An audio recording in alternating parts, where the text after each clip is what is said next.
Ngư.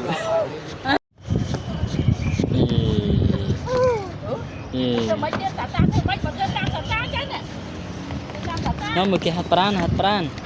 Nó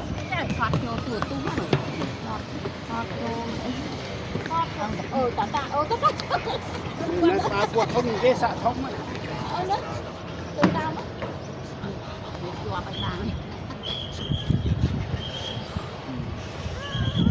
Thưa tam ta thưa mấy ông đây thưa tam á thưa mấy chạy thưa tam ta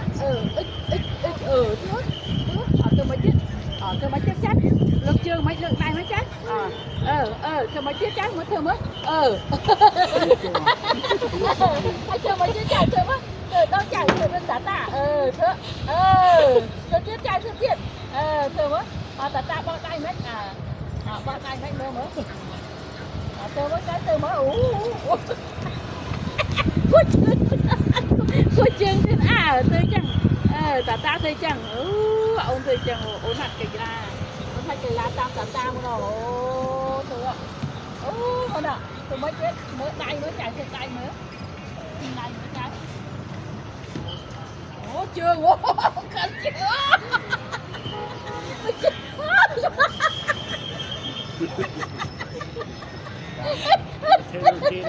thưa tam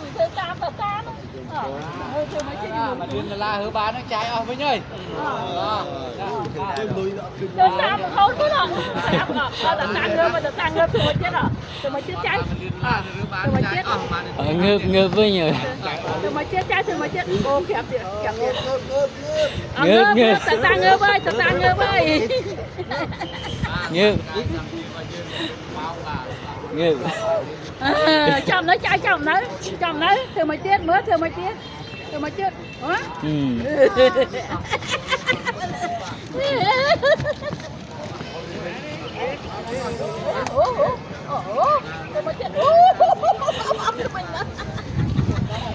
đây chưa phải cái tay ớt rồi ta thế nó ta thế nó thì thương lắm á Cỡ ai đây ta thương mới chết luôn thương luôn anh chạy tao mười ta nó ta hai à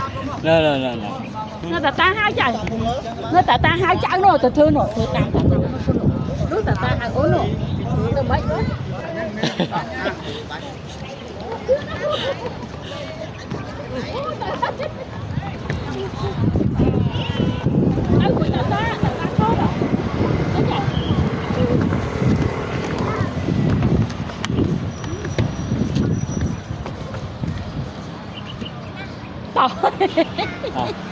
tao họ đấy trái họ đấy tôi đại tôi đi một thừa rồi cô chưa cô chưa là ta sờ bãi đấy nó mở ai ta kiếm luôn đá đó kia ở bên từ mấy chạy tự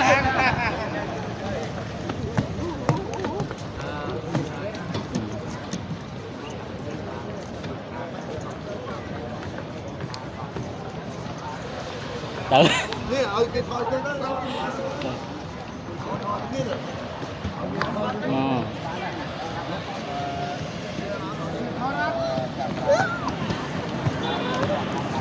tích môi ủa chạy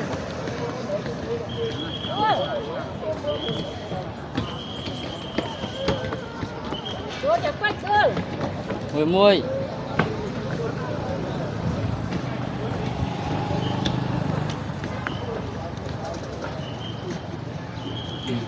chứ nó phải quắp anh ngồi trường nó mất dây mưa nữa